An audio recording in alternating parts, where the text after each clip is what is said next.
name is Courtney and welcome back to my channel. I am here with my liquid courage, as always, to talk to you about one of my favorite books today, Just Kids by Patti Smith. I have not been one to reread a lot of books. Most of the time, I am just very focused on reading what's new and catching my attention and what's new to me. And so I don't often think about going back to revisit the books that I've loved in the past because I've just felt like I haven't had time. But lately, I have just really been realizing that I have so many books that I say are my favorite 5-star reads. I would recommend them to anybody, and I don't remember a thing about them. So this is the first video in an ongoing series that I'll be doing where I reread my favorite books. And I really wanted to start with Just Kids. I have really been craving that sort of vibe that Patti Smith brings. I just really wanted to see what sort of wisdom I could get from the pages of Just Kids. Now, there are 3 questions I am going to be asking myself in these videos as I reread through all of my favorites. The first one is, where was I in life when I picked up this book? Number 2 is, what drew me to this book? And number 3 is, what do I remember about this book? So the first question, where was I when I read this book for the first time? I don't think that I could have read Just Kids at a more perfect time in my life. I was 19. I had been living in Chicago for about a year, and I come from a really small town, and Chicago was like the place that I felt in my heart I really had to move to. I was going to art school, and I was actually really struggling at that time with what I actually wanted to go to school for. All of my life, I have loved reading, I have loved writing, and I've always loved writing stories and telling stories. And when you come to college, the focus is not making art, the focus is like getting a job that's going to make you money. And I started with journalism, and that didn't feel right. I moved to marketing because that seemed like a high-paying option, and that didn't feel right either. And then Patti Smith was actually booked to do a speaking engagement at my school because Just Kids had come out. And I didn't make it to the speaking engagement because I had class, but I picked this up and it absolutely completely changed my life, to be honest. I read it and I was just so enthralled. And after I finished reading it, I got a tattoo and I changed my major to fiction writing. For the second question of what drew me to this book at the time, I feel like that kind of answers that question. I think the biggest thing that put Patti Smith on my radar was the fact that she was coming to my school and she was billed as this godmother of punk rock. I thought of myself as a little bit of a punk rocker, and I had actually never heard of Patti Smith before besides the song Because the Night, which is of course her like hit song from the 80s that she did with Bruce Springsteen. Iconic. But that was the only song that I knew of her, and I actually came to know her for her writing before I started diving into all of her music. The third question, what did I remember about this book? Pretty much everything. I thought that maybe some details were a little blurry, but as I started reading through this book again, so much of it felt so familiar and almost none of it had left me. Just Kids is Patti Smith's memoir about her time moving to New York City in the 1960s, meeting Robert Mapplethorpe, and their blossoming relationship together as friends, lovers, and just ultimate soulmates. And I remembered all of that. Rereading this book felt so comforting to me. I wasn't sure what I was going to get out of this book now. Obviously, my life is a lot more stable now at 31 than it was when I was 19. In fact, my life is almost completely different. Obviously, I still love reading and writing and telling stories, but when I was 19, I was so untethered. I was really just getting by day to day. I did not have a lot of money. I was really focused on becoming an artist and connecting with these other kids that had come to my school to be an artist. And I had no schedule, really. I would wake up at 4 p.m., stay up until 4 a.m., just smoking lots of cigarettes, drinking a lot, and having the time of my life, honestly. Now things are a little bit more tame. I've got a baby, a husband, a steady job, an apartment. But this book still sings so clearly to me, and it's just stunning. I especially loved getting right into Just Kids and seeing my neighborhood mentioned in the first paragraph. When I was very young, my mother took me for walks in Humboldt Park along the edge of the Prairie River. I have vague memories, like impressions on glass plates, of the old boathouse, a circular bandshell, an arched stone bridge. The narrows of the river emptied into a wide lagoon, and I saw upon its surface a singular miracle. She very clearly paints a quick picture of Humboldt Park, which is where I live, and walking through the park is one of my very favorite things to do. My husband and I walk through on almost every good day. We went for a walk through the park right before we went to the hospital to give birth to my son, like right before labor started. It's just such a peaceful, beautiful place, and starting the book in this place that is so familiar to me now that I honestly didn't even know existed when I first read this book just really connected me to the story again right away. Patti doesn't dwell on her childhood that much. We get some glimpses into what her life was like as one of 4 children in a very middle class, working class family, and how she always loved to read, always loved writing poems and stories, and how she grew up and just really wanted to live the life of an artist. She gets pregnant as a teenager, and once she has her baby and puts it up for adoption, she decides to head to New York City. And I don't need to tell you that New York City in the 1960s, everything was happening there. It was the summer Coltrane died, the summer of Crystal Ship. Flower children raised their empty arms, and China exploded the H-bomb. Jimi Hendrix set his guitar in flames in Monterey. AM radio played Ode to Billy Joe. There were riots in Newark, Milwaukee, and Detroit. It was the summer of Elvira Madigan, the summer of love. And in the shifting, inhospitable atmosphere, a chance encounter changed the course of my life. The summer I met Robert Mapplethorpe. She came at such a deeply personal and tender time for herself, being pretty newly postpartum and just really searching and yearning. And when she gets to the city, she is looking for friends of hers that she went to high school with. She had no place to stay, and in her search for friends is where she meets Robert Mapplethorpe. Robert Mapplethorpe, now we know him as this really iconic photographer that really explored S&M and the gay counterculture in New York City in the 60s and 70s. His work is provocative, it is banned in a lot of places, heavily censored, and if you look at them, also very beautiful and raw and curious. But when Patti had first met him, he was also pretty new to the city, had just left his military school, his very Catholic family, and his father wanted him to become a commercial artist, and he was really drawn to the idea of becoming an independent artist known for his own work.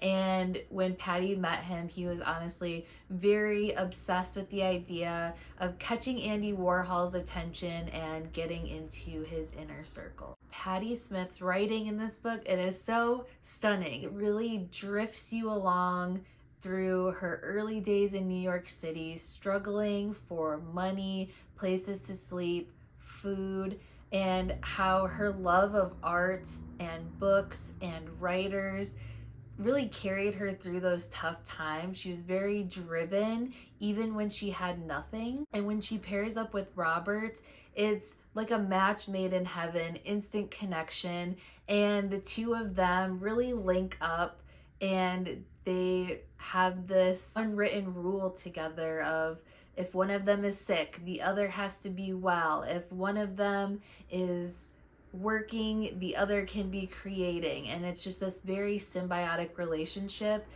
ultimately created to support one another to their creative dreams. I especially loved the parts in Just Kids when her and Robert move into the Chelsea Hotel. If you're a fan of music, especially classic rock, literature, etc., you know the Chelsea Hotel. It's an iconic landmark.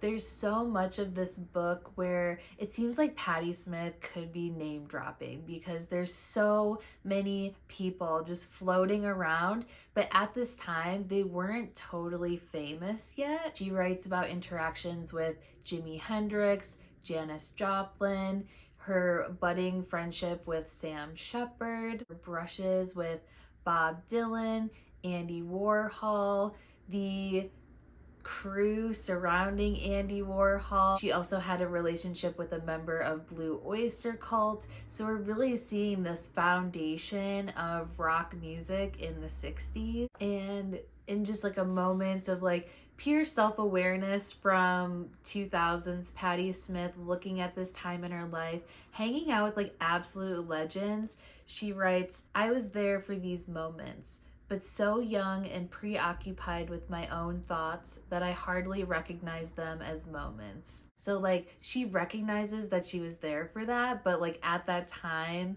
it didn't have that same gravity. She was just hanging out with musicians, hanging out with artists, and trying to build those connections. We see so much growth in this story in Patti and Robert and the two of them together. Just Kids is a great outline for Patti Smith's evolution as a poet and lover of books and the written word.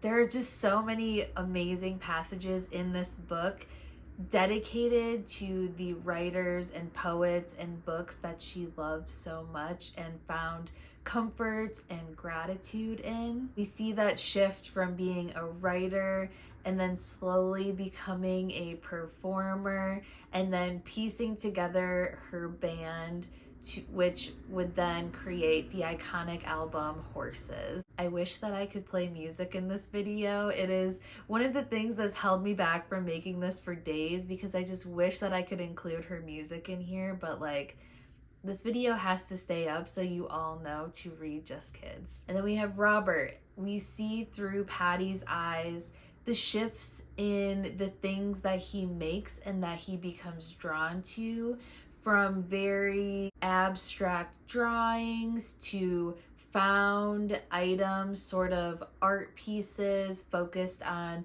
religious imagery. And then as he becomes a photographer and starts to hone in his craft as a photographer, and then his evolution into capturing this S&M scene and really explores his sexuality through his photography. I think that the way that Patti Smith writes about her relationship with Robert, it's done so beautifully. I never saw him through the lens of his sexuality. My picture of him remained intact. He was the artist of my life. Just Kids was actually written as a promise that she had made to Robert to tell their story together. As their relationship evolved from being lovers to him exploring his sexuality and leaning into, I think, what he's always known of himself to be true as being a gay man. She has her confusion about that, but still so tender and so supportive and really gives a lot of respect to him and his journey in that area of self-discovery for him. And for the two of them together, Patti Smith reaches a level of fame with her album Horses before Robert reached his icon status for his art. And he actually was the one who shot that cover photo for the Horses album.